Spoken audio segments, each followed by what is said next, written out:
As a member of Congress, I introduced a resolution that called for the protection of Hindus and religious minorities in Bangladesh, people who continue to be targeted and persecuted to this day.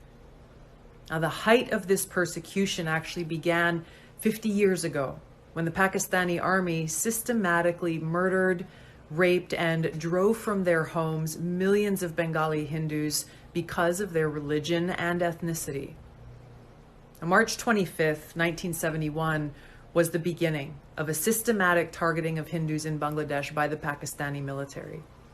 It began in Hindu neighborhoods and villages, first at Jagannath Hall, which was a Hindu dormitory in Dhaka University, where 5,000 to 10,000 people were killed on that first night alone.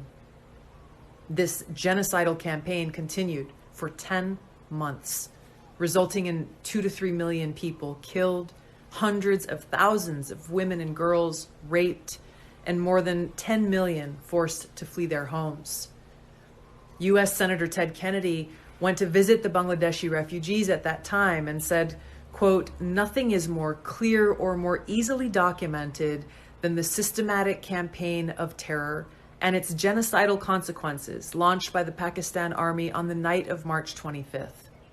Hardest hit have been members of the Hindu community who have been robbed of their lands and shops, systematically slaughtered, and in some places, painted with yellow patches marked H." End of quote.